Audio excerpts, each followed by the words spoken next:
You may know you're listening to this show along the Marketing Podcast Network, but did you know there are other great shows on MPN to help your business? Christy Smallwood hosts a great podcast called Small Business Success Talk. Christy, tell us what these fine folks will get out of listening. Well, you get the feeling of not being alone in building a small business. My guests have shared their success stories, their biggest challenges, their best practices, the passion for what they do, and what success really means for them. It's a mix of mindset, heart, and how-tos for the small business community to learn from each other. Awesome. Where can people subscribe? You can go to smallbusinesssuccesstalk.biz, or you can find the show at marketingpodcasts.net, or you can search for Small Business Success Talk wherever you get your podcasts. You heard her. Go subscribe. Entrepreneurs Enigma is a podcast for the ups and downs of entrepreneurship. So the wins and the fails that we all face being entrepreneurs, how we learn from adversity. Every week I talk to a different entrepreneur with a story to tell. I'm Seth Goldstein. Come with me on the journey. This is Entrepreneurs Enigma. Let's get started.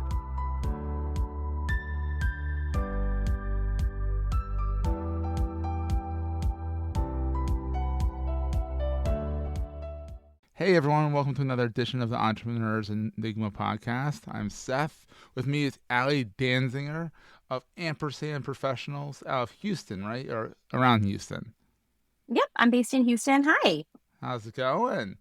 And so I first heard you on my fellow MPNers podcast, Tim Hines over at Marketing Starter. I'm like, I have to get you on because you have such a great story. So anyhow, have you always been an entrepreneur or were you in-house at one point? I basically have always been an entrepreneur. I did have another job right out of college, and within 9 months, I started a department within that company that I was completely running the P&L and business development and all of that on my own. So had some cushion from my first real entrepreneurial journey. And then since then, at the age of 24, I started my first. I was always dabbling in different things, helping friends out, your typical lemonade stand, I guess. But then, really? There you go. I helped local jewelers make boxes to sell their jewelry in Nordstrom's, Neiman Sachs. I worked at a kids bookstore, and I helped at the kids bookstore launch this birthday party initiative. I was 16 years old running these birthday parties. But yeah, so I've always had the bug. So you've jumped in, you found an integrated agency, which is that more of a digital marketing agency, I guess, from what I remember, versus what you're doing now? Okay. Yes. So my first company was a social media and public relations agency. I sold it to a digital marketing group in 2018. Yeah, very nice. Yes. Yeah. That's always a helpful little cushion to then go start your next thing. Yeah. We were doing social media when no one else was really doing anything with social media back in 2009. Oh, well, yeah, definitely. I think I started GhostMe in 2008, 2009, right at that time period. And it was just and I was, at that point, I was just web designer. I'm like, I know social media. I was on Twitter at the first year and all that stuff. But I'm like, let me focus on one thing first. And then it branched out. Yep. And now we have GhostMe that does everything. So, but then you made Ampersand Professionals during the pandemic. Oh, yes. I'm looking at your LinkedIn right now. I'm like, oh, wow, August 2020. That was very much in the pandemic.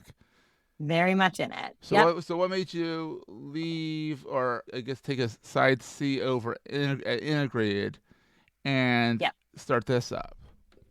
Yeah, my talent acquisition strategy at the agency had always been entry-level professionals. I just really believed in hiring interns or right out of college.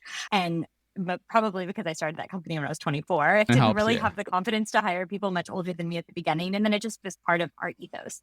Yeah. So then when the pandemic hit, I was spending a lot of time coaching young professionals, talking to them that lost their jobs or internships or were deciding whether or not to go back to college. And I felt like this broken record saying the same thing over and over again to all of these young professionals. Get off your parents' couch, just go do something interesting and exciting with this time. What a great opportunity you could turn COVID into. Yeah. And as I was saying the same things over and over again, thought about starting a podcast, but then ended up getting 10 young professionals on Zoom just to test out if I actually had enough content and curriculum to actually turn this into a podcast. And it turned out 7 out of 10 of the young professionals ended up getting a paying job offer as I was coaching them through their experiences. And I was getting feedback from the businesses that this was the best interns they've ever had in their entire lives. Oh, geez. It's exactly from 10 businesses, So I started really diving into what's causing this systemically and recognizing that in all of my entry-level hires, I always had the same frustrations. And so does every business owner, that young professionals graduate college in all this debt, but they don't actually know what is needed to be successful in the workplace. They don't have the real knowledge. No, I would never feel comfortable putting them in a meeting, having them talk to clients without someone else, and really do things that would be that is helpful to business owners or to businesses of any size. And ended up getting some co-founders around me who shared the same mission and vision of really helping to break these systemic barriers for entry-level professionals. And all the lessons that I had done on Zoom for those 4 hours a week with those 10 young professionals, I recorded every single one of them. And so then was able to really turn that into a curriculum, talk to hundreds of business owners, worked with NACE, the National Association of Colleges and Employers. They dictate every year what the core competencies are and where it's lacking from young professionals and recent grads and what employers are looking for. And so built asynchronous curriculum and content from there. And then we scaled from 10 young professionals to 30 to 150 by the summer of 2021. And then it was time for me to step away from Integrate and start doing Ampersand full time. Now we have over 7,000 professionals on the platform. Oh, wow. We've worked with over 500 businesses. Our professionals range across 1,200 different universities across the U.S. We've scaled quite quickly over the past year. So Ampersand essentially is a learning platform, plus you help the young adults get ready for the job market, essentially. Yes. It's a professional development platform. We work directly with employers and universities to help with that gap in training. So on the employer side, they have their entry-level professionals, their interns, their apprentices, whatever, go through the training maybe before they actually start the job to ensure they know how to send a calendar invite. They know how to talk to their managers. They know how to show up to a meeting and how to take notes and what really are the unspoken rules of the workplace that frustrate so many managers and then lead to the young professionals leaving, whether, their choice or yours, because there's just that huge gap. So we work with the employers, we work with the universities to help them scale their career services departments. And then we work with a lot of the training providers that are already out there, like boot camps, nonprofits, et cetera, to help with that. Some people call it last mile training, but it's really like the last few feet, last few feet. Training. But it's amazing because I chuckled when you said send calendar invites. But to be honest, I'm 41 and I'm still not the best at calendar invites. And I run my own agency. I mean, that's full disclosure. I mean, there's a way of doing it. But imagine coming out of college when I'm thinking back to when I was in college. Granted, it was journalism. It wasn't, but still, even making appointments then. It was also back in the Stone Age. I graduated in 2004 or so. But that being said, these skills I had to learn. I know the only reason why I started Goldstein in the first place was to get the job, to get the experience to get the job. But that first job I had to make my own because I didn't have something like what you have that could get me the knowledge I needed to get that first job, to get the experience to get the next job, and so on.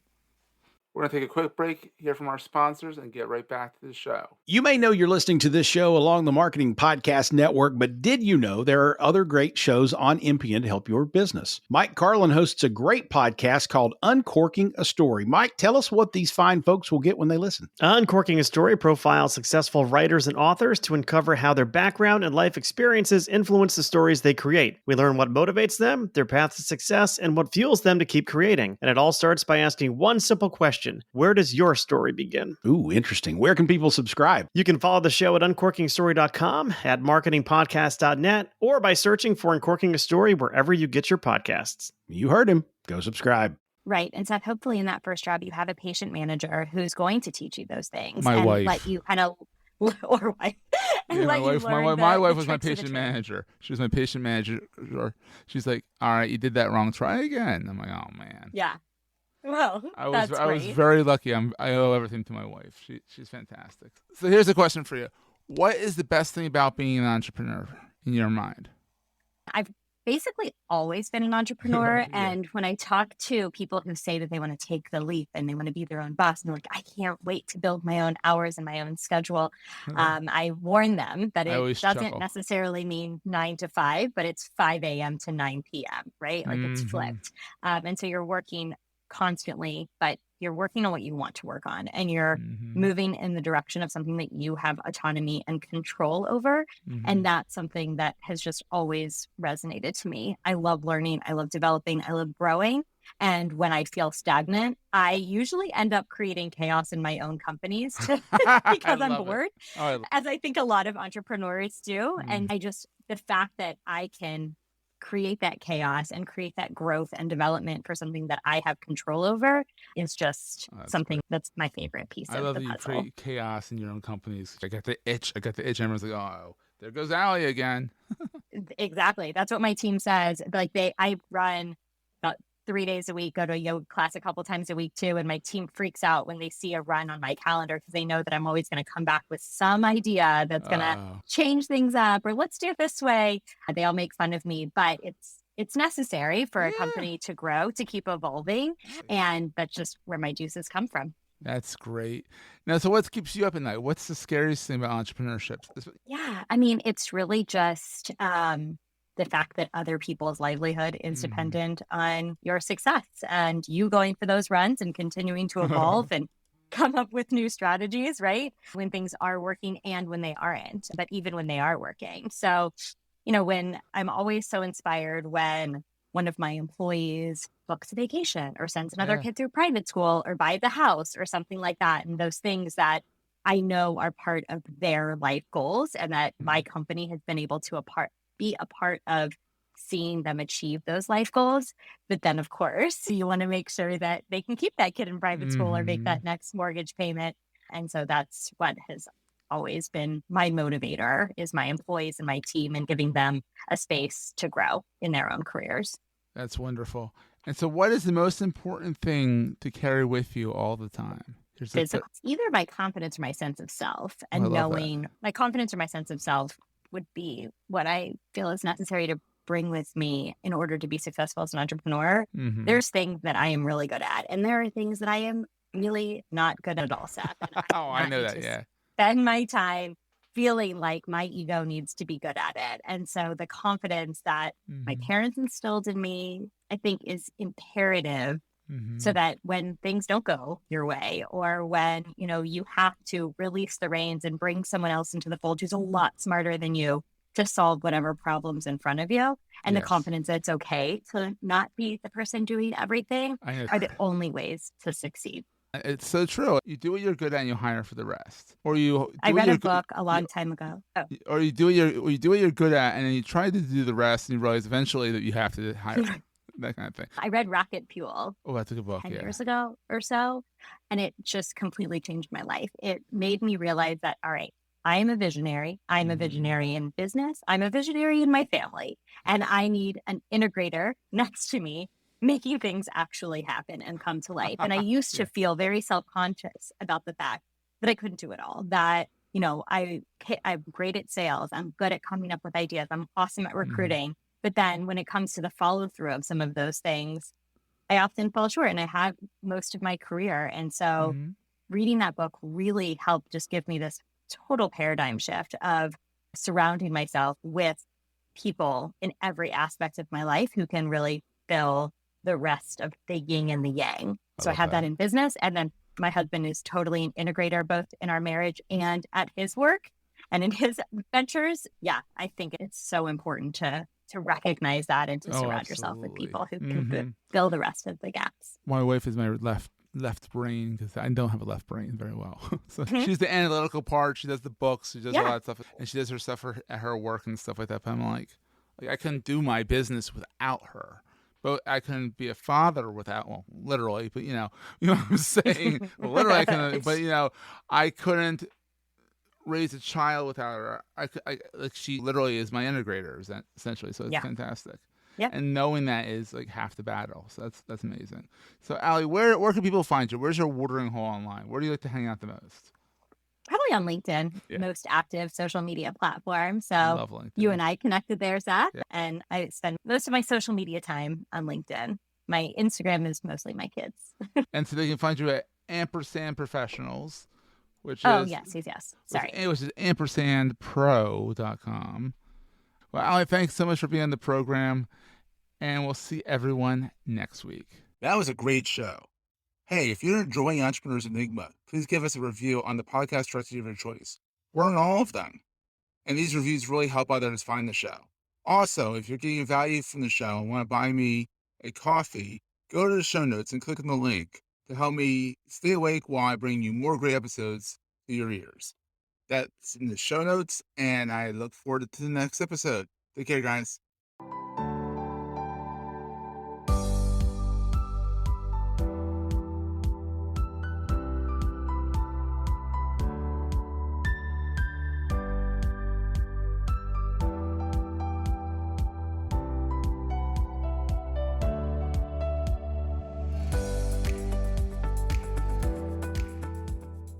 Goldstein Media hopes you have enjoyed this episode. This podcast is one of the many great shows on the MPN Marketing Podcast Network.